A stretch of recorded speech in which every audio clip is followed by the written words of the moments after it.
සුබ දවසක්. සියලු දෙනාම එකතු කරගන්නවා අපේ අලුත් වීඩියෝ එකට. ඉතින් මේක දෙවන ලෝක යුද්ධය සම්බන්ධ චිත්‍රපටියක්. ලෝක යුද්ධ සම්බන්ධ ෆිල්ම් වලට ආස කරන අයට නඩදින් ෆිල්ම් එකක් අරගෙන ඉල්ලලා තිනවා. මේක 2018 නිෂ්පාදනය වුණ තිරගත වුණ චිත්‍රපටියක්. මේකේ නම The Overlord. චිත්‍රපටයේ කතාවට මූලික වෙන්නේ 1944 අවුරුද්දේ මිත්‍ර පාර්ශ්වික හමුදාව ප්‍රංශයට ගොඩ බහින්න කලින් සිදු කරපු මෙහෙයුමක් සම්බන්ධයෙන්. ඉතාම වැදගත් මෙහෙයුමක්. මෙහෙයුම තමයි ජර්මන් හමුදාව පල්ලියක ප්‍රංශයේ පල්ලියක හදලා තිබුණ රේඩියෝ සම්ප්‍රේෂණ මධ්‍යස්ථාන විනාශ කරලා දාන එක.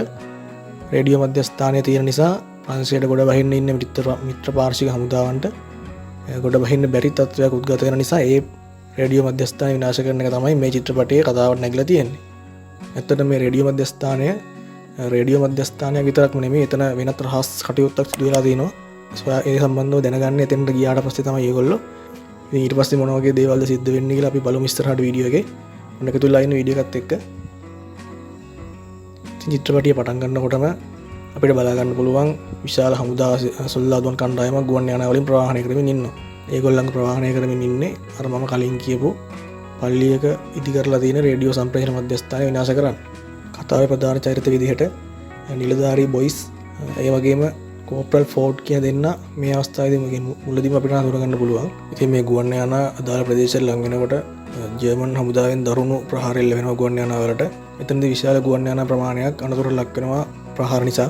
ඉතින් මේ බොයිස් යම ගමන් කරන ගුවන් යානයටත් ප්‍රහාර එල්ල වෙනවා. ඒක ඇතුලේ ඉන්න කීප දෙනෙක් ඒ වෙලාවෙම මේ යනවා. ඉතින් පැරෂුට් එකෙන් පැනනට පස්සේ මේ බොයිස්ව මුලින්ම වැටෙන්නේ ජලාශයකට. ඉතින් එයාගෙන් ගොඩට ඇවිල්ලා බලනවා අහල පහල කවුරුත් ඉන්නවද කියලා. ඒත් එයාට මුලින්ම කවුරුත් හම්බ වෙන්නේ නැහැ. එකපාරටම එයා දකිනවා ඒගොල්ලන්ගේ ගුවන් යානයේ ආපු නිලධාරියෙක්ව ජර්මන් හමුදාව අල්ලගෙන වෙඩි දීලා මරලා දානවා. ඉතින් එතෙන්ට එනවා කෝප්‍රල් ෆෝඩ් බොයිස්ට කියනවා මේ වෙලාවේ කලබල වෙන්න එපා, අපිට තියෙන්නේ වෙනත් ඉලක්කයක්, නිලධාරියා බේරගන්න එක නෙමෙයි අපේ ඉලක්කය කියලා. ඉතින් ඒ ජර්මන් හමුදා පිරිස එතන යන කල් ඉන්න බොයිස් සහ ෆෝඩ් දෙන්න ටික වෙලාවකින් ආයි ඉදිරියට ගමන් කරනවා. යද්දී ඒගොල්ලන්ට තවත් කණ්ඩායමක් හම්බ වෙනවා. ඒගොල්ලෝ වගේම පණ බේරගත්ත.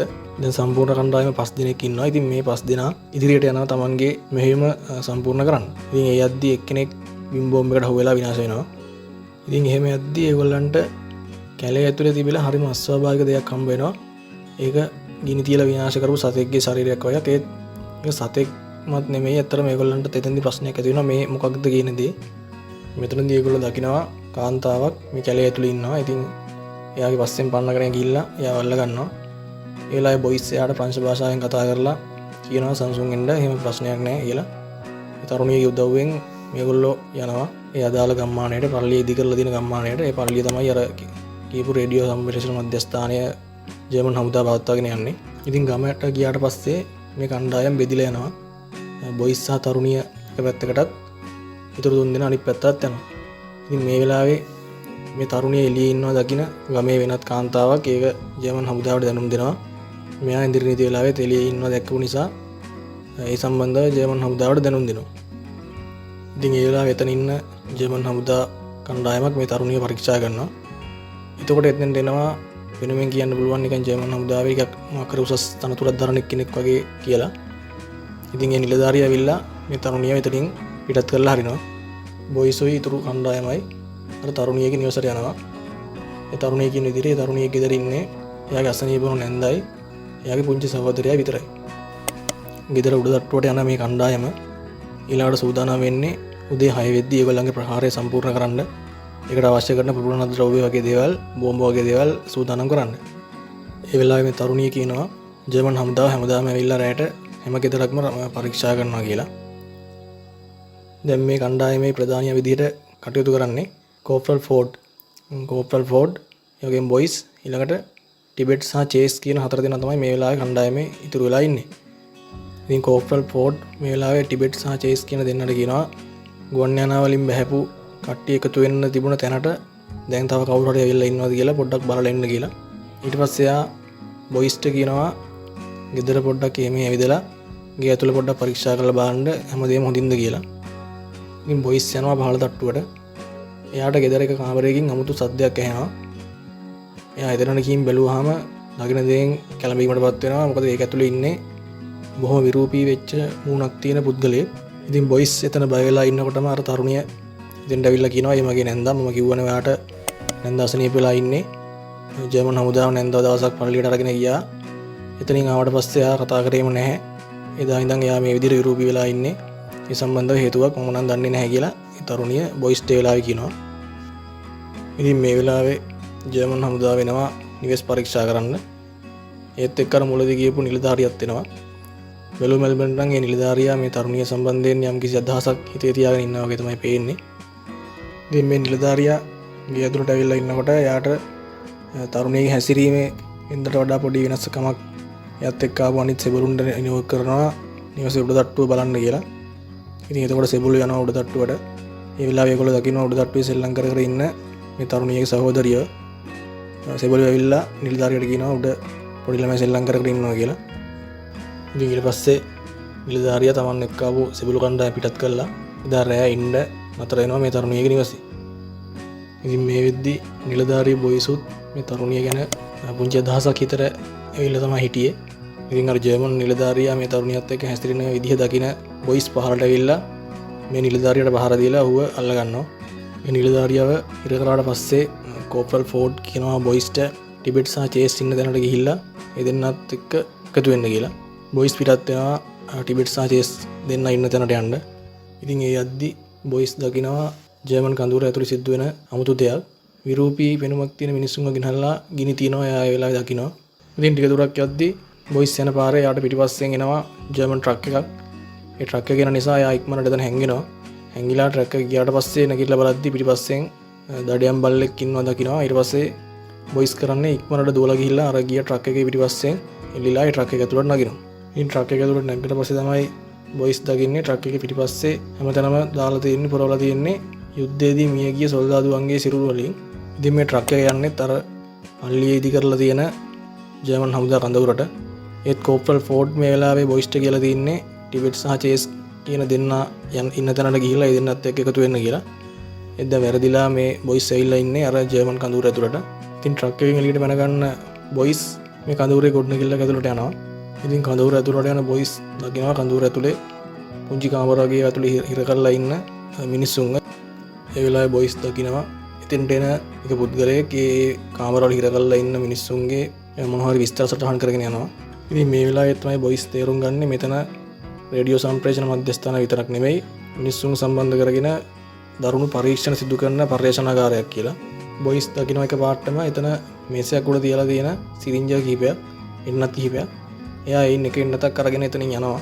එතනදී බොයිස්ට හම්බ වෙනවා ඒගොල්ලොත් එක්කම ගුවන් යානයේ ආපු ජේකබ් කියන සොල්දාදුවා. ඒ සොල්දාදුවා වෙනකොට ඇඳකට සම්බන්ධ කරලා විවිධ යන්ත්‍රවලට සම්බන්ධ කරලා තමයි තියෙන්නේ. ඉතින් බොයිස් ජේකබ්ව බේර ගන්න හදන වෙලාවේ එකපාරට මෙතෙන්ට එනවා ජර්මන් හමුදාවේ පිරිසක්. මේ අතර ඉන්න එක පුද්ගලයෙක් මෙතන පර්යේෂණාගාරයේ ප්‍රධානියා විදියට ඉන්න වෛද්‍යවරයා කියලා කියන්න පුළුවන්. ඔහු ඇවිල්ලා මලසිරුරකට අර තිබුණ එන්නත් කරනවා. ඒ වෙලාවේ තමයි බොයිස් දකින්නේ ඒ මලසිරුරට පණ ඇවිල්ලා එකපාරටම ආපහු විවිධ හැසිරීම් පෙන්වන්න පටන් ගන්නවා. ඊට පස්සේ අර සම්බන්ධ කරලා තිබුණ යන්ත්‍ර වලින් ජේකබ්ව බේර ගන්න බොයිස් ජේකබ් එක්ක යන්න පිටත් වෙනවා. බේරලා යන්න පාරක් හරියට දන්නේ නැති වුණාට මේ කඳුරේ එළියට යන්න පාරක් දන්නේ නැති වුණාට කඳුරේ තියෙන කාණුවක් කරහා මේ වෙලාවේ රිංගලා ඇතුලෙන් ජේකබ් එක්ක එළියට යනවා. ඉතින් කඳුරෙන් පැන ගන්න ජේකබ් සහ බොයිස් දෙන්න අර තරුණියගේ නිවසට ආපහු එනවා. ඒ ඇවිල්ලා බොයිස් කියනවා පල්ලිය ඇතුලේ රේඩියෝ සම්ප්‍රේෂණ මධ්‍යස්ථානට වඩා දෙයක් තියෙනවා. ජර්මන් සොල්දාදුවෝ ගම්මුන්ව යොදාගෙන විවිධ පරීක්ෂණ කරනවා ඒක ඇතුලේ කියලා. ඊට පස්සේ ආ එතන තිබි අරගෙන ආපු අර එන්නත පෙන්නනවා මේ කණ්ඩායමේ අනිත් කට්ටියට. ඉතින් ඒගොල්ලෝ මේ ගැන අහනවා මේ එන්නත ගැන අහනවා අර ඒගොල්ලෝ කලින් අල්ලගත්ත හමුදා නිලධාරියාගෙන්. ඒත් ඒ නිලධාරියටත් ඒ ගැන හරි දැනුමක් නැහැ. මොකද එයා දන්නෙත් නැහැ එතන මොකක්ද හරියටම සිද්ධ වෙන්නේ පරීක්ෂණාගාරයේ කියලා. ඉතින් නිලධාරියාගෙන් ප්‍රශ්න කරාට වැඩක් නැති හින්දා උදේ වෙනකල් නිලධාරියාව එල්ලලා ගැට ගහලා තියන්න මේගොල්ලෝ අටයුතු කරනවා. ඉතින් උදේ චේස් කියන සොල්දාදුව ඇවිල්ලා මේ ගැට ගහලා ඉන්න නිලධාරියාව ලෙහනවා. ඉතින් මේ වෙලාවේ මේ නිලධාරියා චේස් වල්ලාගෙන එයාගේ අතේ තිබුණු ඔක්කුවෙන් චේස්ට වෙඩි තියනවා. වෙඩි දීලා එතනින් පැනලා යන්න උත්සාහ කරත් එයාගේ උත්සාහය සාර්ථක වෙන්නේ නැහැ ඒ වෙලාවේ. ඉතින් එතනදී වෙඩි වැදුන චේස් මරණයටපත් වෙනවා. ඉතින් ඒ වෙලාවේදී බොයිස් කරන්නේ එයා කලින් දවසේ අර පරීක්ෂණාගාරයෙන් අරගෙන ආපු ඒ එන්නත චේස්ගේ ඇඟට එන්නත් කරනවා. ඒ වුණාට කිසිම වෙනසක් මුලදී දකින්න හම්බෙන්නේ නැහැ. ඊට පස්සේ කණ්ඩායම ඒගොල්ලන්ගේ රාජකාරිය වෙච්ච පල්ලියේ තියෙන රේඩියෝ සම්ප්‍රේෂණ මධ්‍යස්ථානය විනාශ කරන වැඩේට ලෑස්ති වෙනවා. ඒ වෙලාව එකපාරටම මරණයට පත් වෙලා හිටපු චේස් ආපහු නැගිටිනවා. ඊට පස්සේ මේ චේස් හරිම අමුතු විදිහට තමයි හැසිරෙන්නේ. තමන්ට ලොකු තිබහක් තියෙනවා කියලා ඉල්ලගෙන වතුර බොනවා. වතුර බීලා කරලා එයා කියනවා හරිම රස්නේ මේ දැන කියලා. එයා ඉඳන් ඉන්න දුන්ටි ඔක්කොම ගලවලා දාන්න උත්සාහ කරනවා. ඊට පස්සේ එකපාරටම එයාගේ අතපය වල නහර ඉරිප්පිලා ශරීරය විරූපී වෙන්න පටන් ගන්නවා. එයාගේ අස්ති කේක විදිහට වෙනස් වෙන්න පටන් ගන්නවා. ඊට පස්සේ මෙයා ඒ ආවට ඉන්න කණ්ඩායමේ අනිත් කට්ටියට පහර දෙන්න පටන් ගන්නවා. තමන්ට මොකද්ද මේ කරේ කියලා අහලා. ඊට පස්සේ ඒ වෙලාවේ එතන ඉන්න ෆෝඩ් කෝප්රල් ෆෝඩ් චේස්ට වෙඩි දිනවා. වෙඩි දීලා එයා ආපහු බිම ඇදගෙන වැටෙනවා. ඒගොල්ලෝ හැමෝම හිතන්නේ චේස් මිය ගියා කියලා. ඒ වුණාට චේස් මිය ගිහින් නැහැ. ඒ වෙලාවේ අර ජර්මන් නිලධාරියා කියනවා මේ තමයි ඕගොල්ලෝ කලින් අහපු ඒ ඉන්නත ගැන විස්තරය. අපි නිර්මාණය කරනවා අවුරුදු දහස් ගණනක් පවතින ජර්මන් අධිරාජ්‍යයකට අවශ්‍ය කරන සොල්දාදුවෝ අවුරුදු දහස් ගණනක් නොමැරී ජීවත් වෙන්න පුළුවන් සොල්දාදුවෝ තමයි අපි නිර්මාණය කරන්නේ. ඒකට තමයි මේ එන්නත පාවිච්චි කරන්න කියලා ඒ නිලධාරියා කියනවා. ඉතින් ඒ වෙලාවේ දෙවනි පාරටත් විරියෝදලා වැටලා ඉන්න චේස් ආපහු නැගිටිනවා. ඒ වෙලාවේ බොයිස් යගේ තුවක්කුවෙන් හිස් කබල විනාශ කරනවා චේස්ගේ. ඒ විදිහට තමයි ඒ වෙලාවේ ඒ කෙනාව විනාශ කරන්න පුළුවන් කියලා ඒගොල්ලෝ තේරුම් ගන්නවා. ඊළඟට මේ චේස්ගේ කලබලයේ ඇස්සේ අර ජර්මන් නිලධාරියා ඒ වෙලාව එතනින් පැනලා එනවා. එයා පැනලා නිකන් නෙමෙයි. එයා පැනලා යන්නේ අර නිවසේ ඉන්න තරුණියගේ පුංචි සහෝදරයවත් අරගෙන ඒ පැහැරගෙන තමයි එයා එතනින් පැනලා යන්නේ. ඉතින් ඊට පස්සේ මේ කණ්ඩායම සූදානම් වෙනවා තමන්ගේ ප්‍රහාරය දියත් කරන්න පල්ලියට. ඒ තරුණිය මේ වෙලාවේ කටයුතු කරන්නේ තමන්ගේ සහෝදරයා බේරගන්න පිටත් වෙනවා මේ කණ්ඩායමත් එක්ක තමන්ගේ සහෝදරයා බේරගෙන එන්න මේ පල්ලිය ඇතුළට යන්න. ඇති වුණ සටන නිසා තුවාල වුණ අර නිලධාරියා ජර්මන් නිලධාරියා මේ වෙලාවේ යනවා පර්යේෂණාගාරයට ගිහිල්ලා අර නිෂ්පාදනය කරලා තිබුණ එක එන්නතක් අරගෙන තමන් එන්නත් කරගන්නවා. ඒ වුණාට ඒ වෙලාවේ එතන ඉන්න වෛද්‍යවරයා කියන්නේ ඔක තාම සම්පූර්ණයෙන්ම පරීක්ෂා කරලා නැහැ. ඔක තාම අත්අඩංගුව මට්ටමේ තියෙන. ඒකින්ද ඔක එන්නත් කරගන්න එපා කියලා. ඒත් මේ වෙලාවේ හොඳටම වෙඩි වැදිලා තුවාලලා ඉන්න මේ නිලධාරියා මේක එකපාරම තමන්ගේ ශරීරයට එන්නත් කරගන්නවා. මොකද දැන් මේ අතර කණ්ඩායමේ කට්ටියම තමන්ගේ ප්‍රහාරයට සැලැස්මක් නිර්මාණය කර ඉන්නවා. ඉතින් ඒ සැලැස්මේ විදිහට තරුණිය ආපහු යනවා නගරයට. නගරේ මේ වෙලාවේ ඉන්න ජර්මන් බට කණ්ඩායමකගේ අවධානය වෙනත් පැත්තකට හරවන්න තමයි ඇය මේ වෙලාවේ නගරයට යන්නේ. ඉතින් මේ තරුණිය නගරේ ඉන්නවා දකින්න ඒක සොල්දාදුවෙක් බයික් එකක් අරගෙන ඒ තරුණිය පිටිපස්සෙන් පන්නනවා.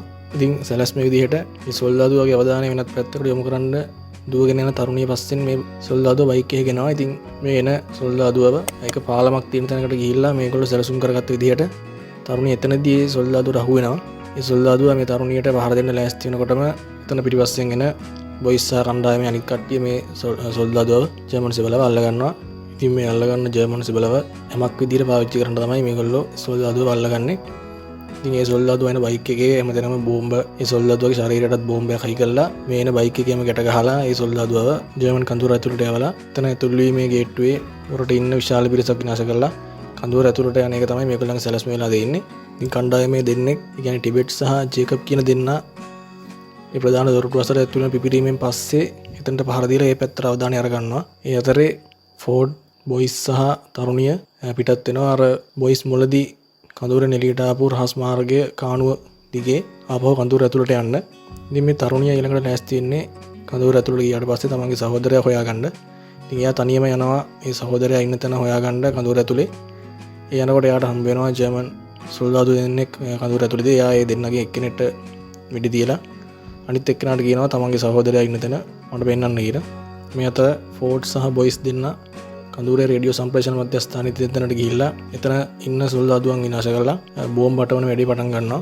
ඉතින් දැන් තරුණිය පිටත් වුණා තමන්ගේ සහෝදරයා ඉන්න තැන හොයාගෙන යන්න. ඉතින් එයා ඒ ජර්මන් සොල්දාදුවෙක් එක්ක අපේට අරගෙන එයාට තුවක්කුවක් දික් කරලා කියනවා සහෝදරයා ඉන්න තැන පෙන්නන්න කියලා. ඉතින් මේ සොල්දාදුවා එක කාමරයක් පෙන්නනවා මේක ඇතුලේ තමයි ආගේ සහෝදරයා හිර කරලා ඉන්නේ කියලා.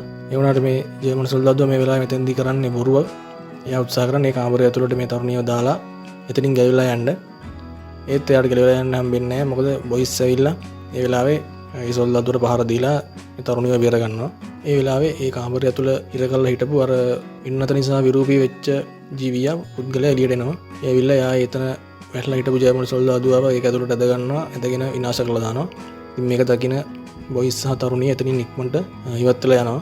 ඊළඟට පර්යේෂණාගාරය ඇතුළට යන බොයිස්ට සහ මේ තරුණියගේ සහෝදරයා හම්බ වෙනවා පරීක්ෂණාගාරය ඇතුළේ ඉඳලා. ඉතින් සහෝදරයා බේරගෙන ඒගොල්ලෝ ආපහු යන්න පිටත් වෙනවා. ඒත් බොයිස් කියනවා මේ වෙලාවේ මට දැන් ඔයත් එක්ක ඉන්න විදිහක් මොකද මම ඇවිල්ලා තියෙන්නේ මගේ රාජකාරිය වෙනුවෙන්. ඒකින්ද ඔයා ඔයාගේ සහෝදරයත් එක්ක බේරලා යන්න මම මගේ රාජකාරිය ඉෂ්ට කරන්න යනවා කියලා බොයිස් එතනින් යනවා. ඊට පස්සේ තරුණියගේ සහෝදරයත් එක්ක කඳුරෙන් එළියට යන්න පිටත් වෙලා යනවා. තරුණිය යාගේ මල්ලිත් එක්ක ඒගොල්ලෝ ඇතුළට ආපු උමම් මාර්ගයේ ඇතුළට යනවා. ඉතින් ගිහිල්ලා යා මල්ලිට කියන මෙහෙම මේ පාරෙන් යන්න පුළුවන් කියලා යා කියද්දිම අර කාමරේ ඉඳන් එළියට ආපු විරූපී වෙච්ච ජීවිය ඇවිල්ලා මේ තරුණියව අල්ල ගන්නවා. ඒ ජීවියත් එක්ක සටන් කරන තරුණිය එතනින් පැනලා යනවා. ඒ දුවද්දී එයාට හම්බ වෙනවා ගිනි විදින තුවක්කුවක් එක තැනක තියලා තියෙනවා. ඉතින් එයා ඒ තුවක්කුව අරගෙන ඒ ජීවියට ගිනි තියලා එතනින් පැනලා යනවා. කෝප්‍රල් ෆෝඩ් මේ වෙලාවේ පරීක්ෂණාගාරය ඇතුලේ තියෙන රේඩියෝ මධ්‍යස්ථානයේ විනාශ කරන තැන බෝම්බ අටවමින් තමයි ඉන්නේ. ඒ වෙලාවේ එකපාරටම එතෙන්ට එනවා කතාවේ මුලදී හිටපු නිලධාරියා. ඒ නිලධාරියා වෙඩිය දුන්නට පස්සේ එයා එන්නත් ලබාගත නිසා එයා දැන් තාම ජීවතුන් අතර ඉන්නවා. එයා එතනට ඇවිල්ලා පහර දෙන්න පටන් ගන්නවා මේ කෝප්‍රල් ෆෝඩ්ට.